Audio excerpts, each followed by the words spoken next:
Hey, Michael. Thomas Reeves. Thomas, nice to see you today. Good to see you today, too. I appreciate you meeting with me. Sure. And you was kind of referred to me that you want to kind of discuss some things that was kind of going on. Yeah. But let me let you know up front Mhm. that everything that we talk about, Michael, is confidential. Nothing will go beyond these four walls. If I ask you something that you feel uncomfortable with, saying to me, don't worry. I'm not going to spill my guts to tell anybody, or we just won't even talk about it. Just whatever that you're comfortable with, I want you to feel comfortable with it. Okay. Can my mom come in? My mom can't come in.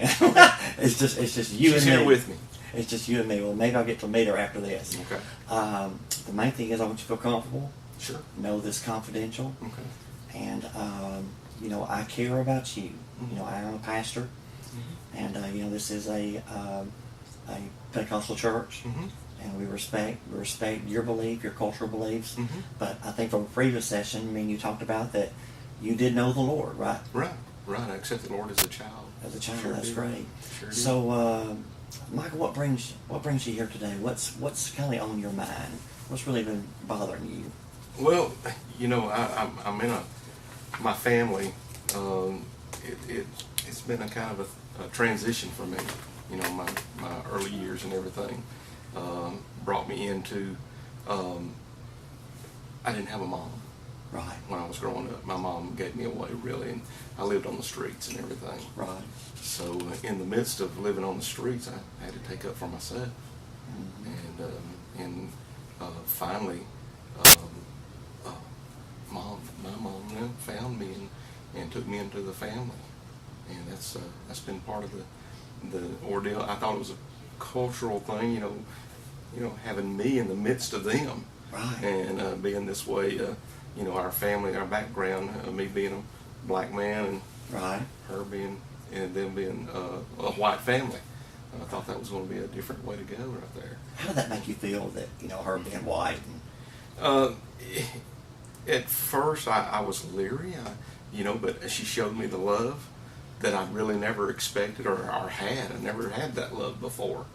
And when she began to love me the way she did, and I really saw the love that she had for me. Right. See, I didn't have a place to stay or anything, living off the streets. Wow.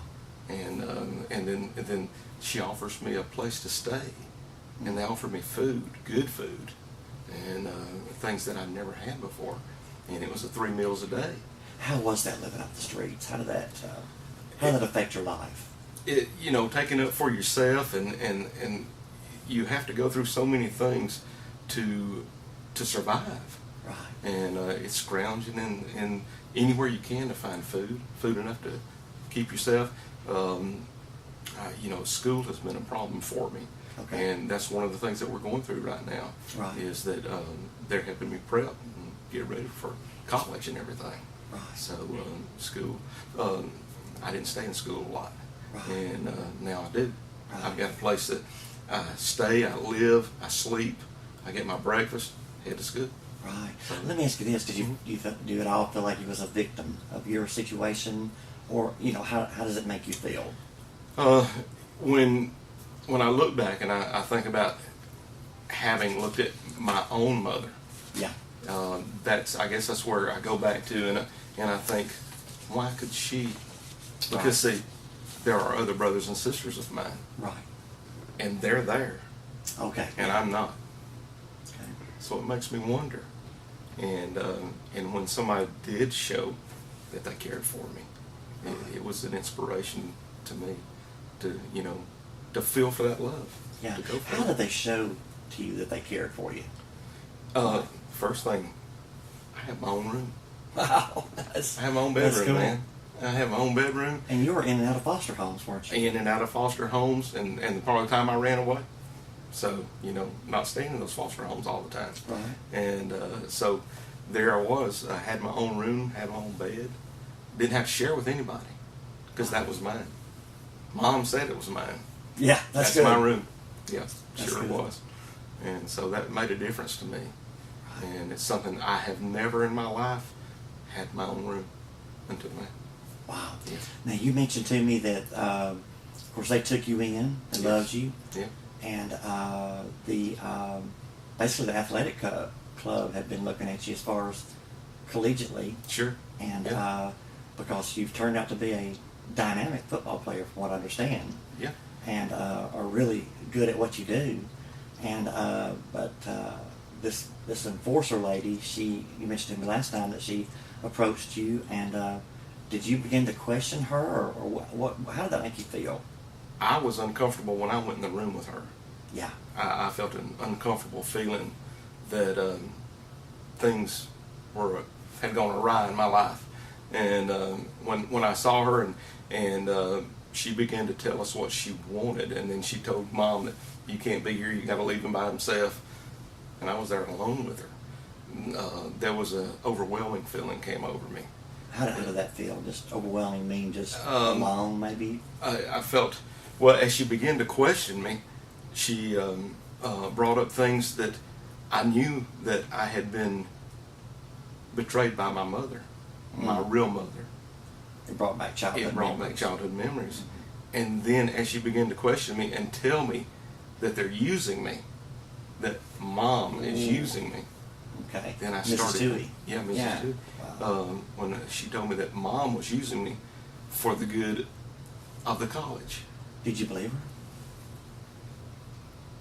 I didn't know what to believe, because the way she stressed it to me, I thought, has Mom betrayed me again? Have I been betrayed again? And I really felt a betrayal. I didn't know what to think. Was this woman, did she know something I didn't know? Okay. Did she know something beyond me? Because this seemed too good to be true.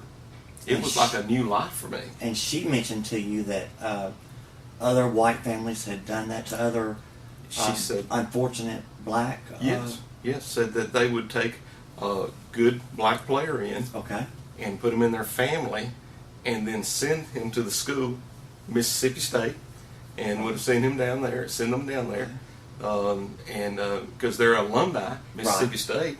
I love that college. Oh yeah, Yeah. it's a great college. And she mentioned to me that they were using me to send me to that school only for the purpose of having a winning season, of having me play ball for them. So let me understand this. Basically, what it made you feel was you begin to doubt your mom's love. Sure. You know, Mrs. Sure. Toohey's love. Even though she wasn't your real mom, but you began to doubt her love. Yeah, I did. So what happened? How did you, basically you're here to kind of reconcile that, or are you still having doubts about that? Well, what happened just after the NCAA lady got finished with me, during the midst of that, it kind of just tore me apart, and I just left. I ran out of the room. Yeah. I didn't know what to do. Okay. And when I saw Mom, I said, "Is it true? Are you using me? Really, it's what I want to know. Right. Are you using me to just for the purpose of helping the Mississippi State?" Oh yeah. And I'm sure that I saw her coming after me, but I couldn't. I just wanted to leave, and I hit the road just to leave for a little while. Did you feel like she was even trying to take advantage of you, trying to get you to question? I didn't know what to think. After that, your mind goes into you wonder what is going on in my life. The overwhelming sensation of, here it has been so good, and now the NCAA personnel are saying they're using me. Are they using me? And I wondered that. Were they using me for the purpose of the ball team? And because I had scholarships, everybody was coming to see me. Wow. So I had all the coaches come to see me. Really? Yeah, sure did. So that made you feel great, didn't it? Sure did. Did you feel like you Sure accomplished did. something? Yeah, it did. And in the midst of that, the training that I had been taking, prepping for college, Right. my grades had actually come up. Wow. I brought them up from, where I was in F and failure. I was bringing it up to B's and C's. Right. So my grades had actually come up, and I just didn't know what to think. At the moment I left that NCAA arena where she had questioned me, my thoughts were of, have I been betrayed again? So basically, kind of to reiterate, you're still kind of wondering now, have you been betrayed, aren't you? Sure.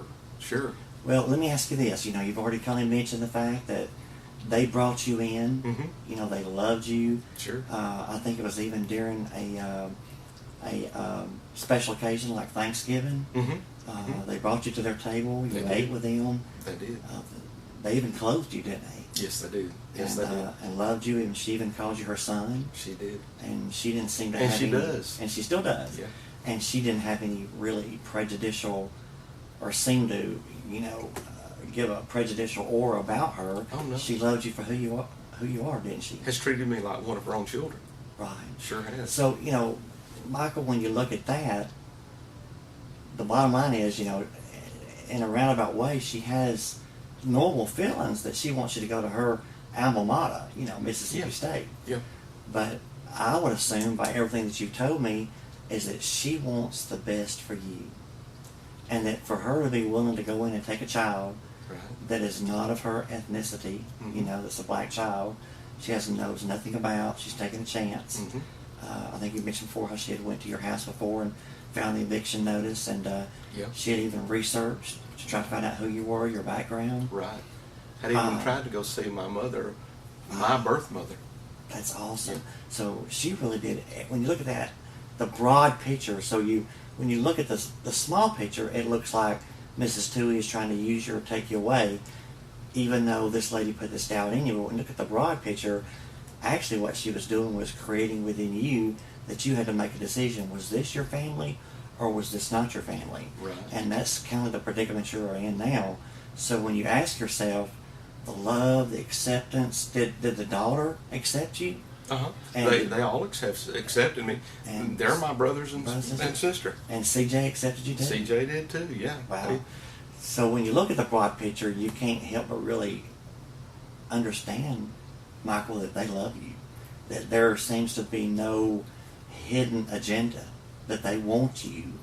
I can't speak for them, but looking at the ramifications of everything, they want you to be happy. Yeah. And they want you to go to your school of your choice. They probably got a little bit carried away and want you to go to Mississippi State, but when it all comes down to it, it's your decision. You want to go to school wherever you want to go, and they're just family, so family wants you to go, in the family practice or the family school, Right. which happened to be Mississippi State. And both of them went there. Right. So looking at the surface of it, let me assure you that I kind of feel like that they do love you. They love you almost unconditionally. And when you feel that unconditional love, Michael, that will make a difference in your life, that acceptance. And I think you even mentioned that you dealt with things by actually closing your eyes, which is a good way to do it. Yeah. And you have, what are your dreams? What are your aspirations? You want to graduate from college? Oh, I'd love to graduate from college. As a matter of fact, up until the time with the NCAA personnel, I wanted to go to Mississippi State. And Wow. then, now that came up, I didn't know what to do. Right. And So you got to leave and kind of go think about it. yeah, I just need to think about it a while. And Did she run after you, Michael? Or did she just kind of let you go on your own?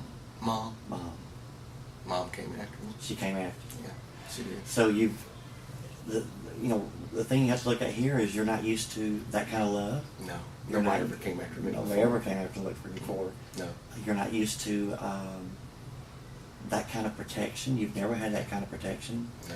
And I think you even mentioned to me that you scored 98% in the percentile Sure did. of protection. And you do love CJ, don't you? You Oh, mentioned yeah. you have a little brother named CJ? Nobody's going to touch him. Yeah, and Yeah. they even got you a driver's license. Sure did. So when you really put all that into perspective, can you understand a little bit more that you've really thought about it, that they really want the best for you? Yeah. They bought me a truck. Oh, wow, that's pretty cool. They bought me a truck. Nobody ever bought me anything like that before. Yeah. You know what? Oh, yeah. They love you. They love me.